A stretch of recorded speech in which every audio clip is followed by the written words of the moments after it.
Hello again. Now, when the Irish Free State was formed in 1922 after World War One, the Irish Free State Army did not want to exactly resemble the British Army who were in the area at that time. So they didn't want to adopt the then current British Army Tommy helmet. They adopted the kind of interwar 1922 service dress and things like that, but they didn't want to 100% look like the British Army. So they didn't want the British Army Brodie helmet of World War One. Now, in World War One, the Germans provided the Irish with covert military aid, and there was an anti-British, pro-German sentiment in some areas at the time. Now, originally, it was intended that the then new Irish Free State would wear a helmet provided by the French, the M15. So they trialled the M15, they found out it wasn't suitable. Now, what the Irish then did, they approached Germany after World War One, and they wanted to order 10,000 of the M16 steel helmet. You know, post World War One Germany, lot of German helmets lying around here, there, and everywhere. The Irish put in an order for 10,000 ready-made German 16 pattern steel helmets. Unfortunately for them, the Treaty of Versailles prohibited the export from Germany to other countries any items which could be seen as military equipment equipping another country. So that deal fell through. So no German M16 helmet. So in England at the time and to the present day, there's a company called Vickers Limited. Vickers Limited made things like armaments, sewing machines, car parts, etc., etc. So the Vickers Limited of Crayford were approached to make a non-British helmet for not much cost. So, as war repatriations, Vickers of Crayford had the dies for the German M16 helmet, and they had some other bits and pieces like the helmet vent grommets. So, using the German M16 dies, they produced out of non-combat, really thin quality steel, this pattern of helmet, which looks like the German M16, but it isn't. This helmet was called the Vickers Pattern 1927 helmet. This helmet would be in use by the Irish Free State Army from 1927 to 1939, then withdrawn, and it will be reissued to the Irish Civil Defence in 1940. The shell is made in the United Kingdom by Vickers Limited of Crayford from low quality steel with no ballistic protection. The Irish, after trialling French M15 helmets, they were found unsuitable. So Vickers were approached to make this helmet for not much cost. And the original German order was for 10,000 helmets. So they requested Vickers to make a total of 10,021 shells in 1927. Now, in 1970, around 6,000 M27 shells were crushed at Curragh Camp as foundations for new buildings. Now, there's only ever one issue with this helmet and two colours and two stampings inside of it. They're issued in two sizes, but this colour is the colour that was put on it when it became a civil defence helmet in 1940. Now, in 1940, additional stamps were made into the shell when they were handed over to the civil defence, and that kind of tells you what colour it should or shouldn't be. Originally, these shells were painted with a 99% matte black mix with a 1% green in it. And in some kind of lights, the helmet would look black and then it would look slightly green.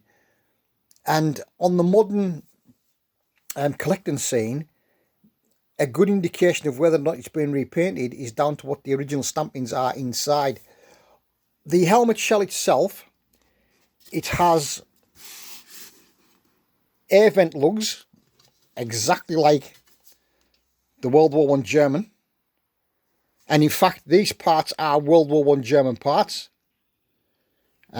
provided out of a big box by Vickers, so sometimes you get a discrepancy in the sizes. On the front, you have two brass little lugs, which a big Irish Army badge is usually affixed to the, what I'm going to call the Black Army version. The white Civil Defence version, although it still retains the lugs, did not have the kind of sunburst badge on it at all. The liner was not made in England. England only provided the shells. The liner would be made by T. Smith & Sons, Dublin, and the horsehair filled pads, which are similar to World War I German, were made by H. Hilton Brothers of Ireland. So the liner was held by copper rivets, and it was not removable, although the pads were. So this one is white,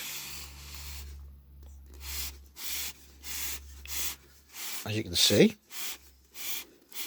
Now inside, if you upend it, you see it's got a, I'll put the helmet there, it's got a 3-pad liner, similar to the World War I German issue. But these were made in Ireland, and inside the pads, this one isn't tied down, you have this little pocket with 2 horsehair filled pads inside. These are attached to a leather band, and the leather band, which what I'm going to do now, I'm going to dismount this camera so we can get a closer look at it. The leather band is, if we can get it in the light, is always maker marked down there, if you can see it. It's always maker marked. Hang on. There. It's always maker marked T. Smith & Sons, Dublin, 1927, and the size there, L for large. Sometimes on the pads, although these are one example, you get a letter H for Hilton Brothers, but they're not evident on this one. Now, as far as shell markings go, you have 2 sets of markings on this white painted example, and that's important, being a white painted example. When these originally left the Vickers factory for the Irish Free State Army, it only had those top set of markings on it. V Ltd, Vickers Limited, H, and a serial number. All of these helmets out of the 10,021 batch are individually numbered. So that number there means that this is helmet number 8,692 of the 10,021 built.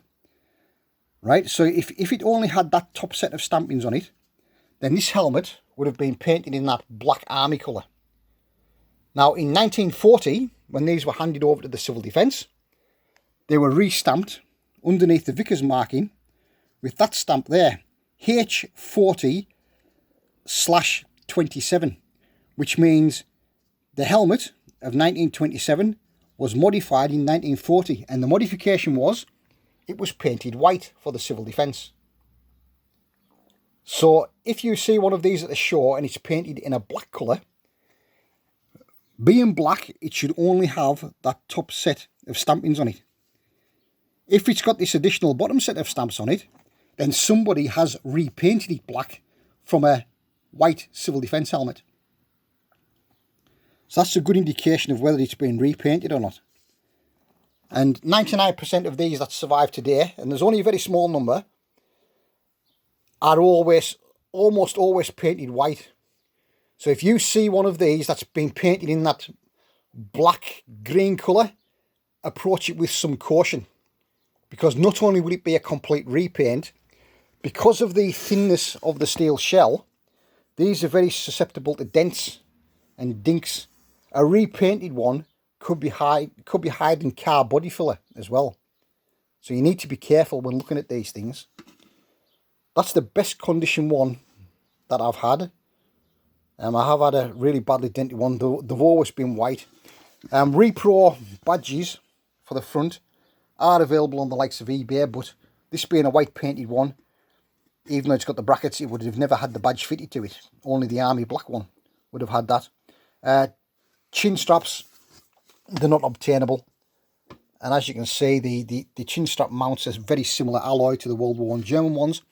And on the World War I German helmet, these grommets are air vents to get air into the guy's head. Some people who've probably never handled one of these Irish helmets are of the opinion that the grommets on the side of these are purely decorative. They're actually not. They're actually straight through grommets which give air to the guy's head. I'm not sure if we can get it at an angle where you can see daylight through it, but you may or may not be able to see. I don't think we're going to see daylight through it, but yeah, but they are straight through grommets. These are proper air hole. There you go, you can see through it. They are proper air hole grommets.